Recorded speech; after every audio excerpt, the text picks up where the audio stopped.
Welcome to this explainer. I want you to forget everything you think you know about wellness. Today, we aren't just reviewing some lifestyle choice, we're actually tracking a murderer. It's this invisible, ruthless killer operating in broad daylight, hiding right inside the most crowded cities on Earth. It leaves absolutely no fingerprints, and yet it systematically dismantles its victims from the inside out. Let's look at the actual crime scene here. According to a historic June 2025 report from the World Health Organization, the body count is just staggering. We are talking over 871,000 lives extinguished every single year. Just let that sink in for a second. That is literally 100 people dead every single hour. It's a level of silent carnage that puts this threat squarely on the same level as tobacco and air pollution as a top-tier global crisis. But what exactly is the weapon? Well, it's something you've probably felt deep in your own bones. Surgeon General Vivek Murthy hit the nail on the head when he expertly diagnosed it as a biological signal, as legitimate as hunger or thirst. So this isn't just some fleeting, sad emotion we're talking about. It is a visceral, evolutionary alarm siren screaming through your nervous system, telling you that you are in mortal danger. Chapter 1: The Minister of Silence.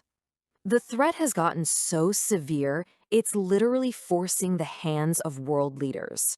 We're seeing both Japan and the United Kingdom being forced to appoint actual ministers of loneliness to their governments. This is not a PR stunt. It's a desperate national security response to a crisis that is fundamentally destabilizing society. Now, to really understand this killer, we have to establish the facts. Because there is a massive life or death difference between isolation and loneliness. Social isolation, that's objective math. It's the cold arithmetic of exactly how many contacts you have and how physically removed you are from a community. But loneliness, that is the subjective agony. It's that devastating psychological gap between the warmth you desperately need and the cold reality of what you actually receive. That is exactly why you can be utterly, completely paralyzed by loneliness while standing right in the middle of a packed room. The root of all this agony actually lies deep inside our DNA. Scientists call it the echo of the savannah. Picture this. Thousands of years ago, if you got separated from your tribe, it meant almost certain death by a predator, right? Well, your brain is still playing by those ancient rules. When you feel socially disconnected, your amygdala interprets that modern solitude exactly as if you're being hunted in the dark. Chapter 2: Anatomy of the Threat. So, what happens when that alarm never shuts off? Well, this psychological terror doesn't just stay in your mind, it bleeds right into your veins, literally rewiring your blood chemistry and rewriting your genetic responses. It triggers a totally devastating biological cascade. Step 1 is cortisol chaos. Your stress hormone completely loses its natural rhythm, which erratically exhausts your heart and vessels. Then comes step 2, immune surrender. Because your brain is convinced you're about to be attacked by a predator, it forces your immune system to stop fighting viruses and prepare for physical flesh wounds that just don't exist. Finally, step 3, inflammatory broth. Your body gets flooded with C-reactive proteins. You are, quite literally, quietly burning from the inside. And you know what? That internal fire burns straight into the corporate boardroom. We call this executive function depletion. Think about it. A biologically terrified, inflamed brain just can't execute complex tasks. The prefrontal cortex is completely hijacked by survival mode. So you're not just dealing with an unhappy employee, you are managing a brain whose entire capacity for strategy, creativity, and risk management has been biologically wiped out. Chapter 3: The 15 Cigarettes Equation.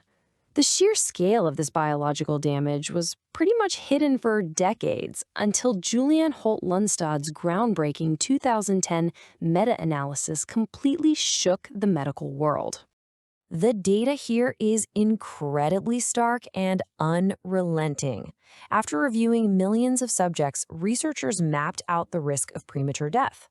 The simple act of living alone, that spikes your risk by a massive 32%. Objective isolation drives it up by 29%, and just the subjective feeling of loneliness increases your risk by 26%. And that brings us to the visual metric that honestly changed everything: 15. Now, while some epidemiologists note it's more of a conceptual tool to illustrate the sheer magnitude rather than a literal equation, the threat level is identical. Enduring a chronic lack of social connection accelerates your mortality at a rate comparable to smoking 15 cigarettes every single day. And it doesn't just kill you quickly, it absolutely tortures the body with collateral damage along the way. This silent killer is causally linked to horrific systemic pathologies. We're talking stroke risk surging by 32%, heart disease by 29%. It acts as an aggressive catalyst for dementia later in life, and it's tied directly to hypothyroidism, asthma, and severe clinical depression. Chapter 4: Paradox of the Connected. Now, you might be picturing the typical victim right now. Maybe an elderly person sitting alone by a window, right? Actually, scratch that. You'd be completely wrong. The profile of the most vulnerable victim is about to flip everything you assume about the modern world totally upside down. According to the 2025 WHO report, the single most vulnerable demographic on Earth is 13 to 17-year-olds. They boast a shocking 21% loneliness rate. It is the ultimate tragic paradox.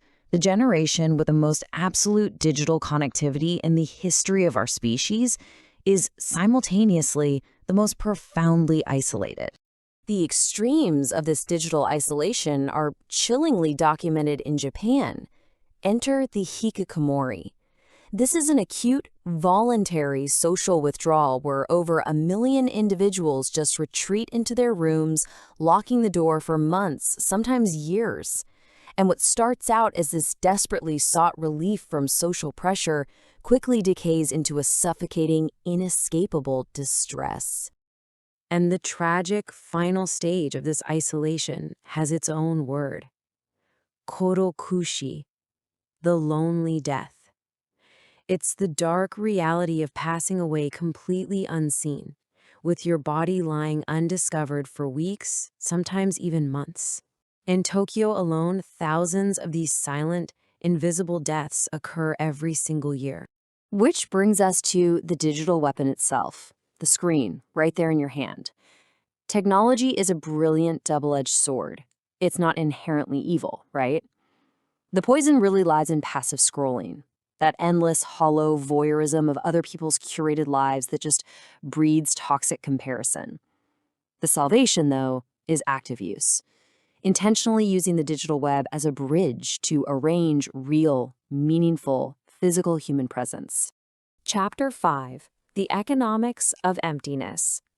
Make no mistake, the cost of all this isolation isn't just measured in human suffering.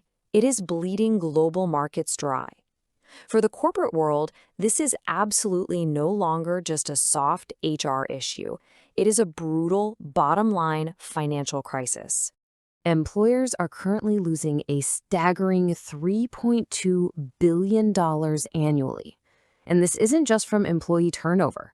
This massive financial hemorrhage comes directly from the biological degradation of their workforce. That inflammatory broth we talked about earlier, it's actively eroding the productivity, focus, and drive of millions of workers right now. And the forecast is even darker. Corporations are staring down the barrel of a biologically aged talent pipeline. Because if you hire a generation of digitally isolated youth, you are onboarding a workforce that is already suffering from premature cognitive decay. Without social stimulation, which is literally the brain's greatest anti-aging mechanism, the talent of tomorrow is already exhausted today. Chapter 6: The Human Antidote. But here is the good news. Unlike a virus waiting for a lab to synthesize a vaccine, this killer has a known cure. Reversing this devastation requires zero pharmaceutical intervention. Instead, It demands a primal return to our very roots. The World Health Organization has laid out an incredibly simple yet brilliant roadmap to recovery. First up, social prescribing. Over in the UK, doctors are literally prescribing community clubs and volunteer work instead of pills to treat the root cause. Next is designing urban third places, parks and libraries engineered to basically force accidental human collision. And for you individually, it's all about embracing quality over quantity. One single, deep connection offers infinitely more biological armor than 1,000 superficial followers. The truth here is as beautiful as it is urgent. The evolutionary machinery that punishes us for isolation is the exact same machinery that saves us. Our biology is specifically designed to reward us for human connection with longer, healthier lives. As the experts note, the cure is not a pill synthesized in a lab. It is, quite simply, each other. The silent killer is in the room with us right now, masking itself as connectivity. So you have a choice. As you look at the screen in your hand today, ask yourself the one question that might literally save your life. Are you simply connected, or are you truly seen?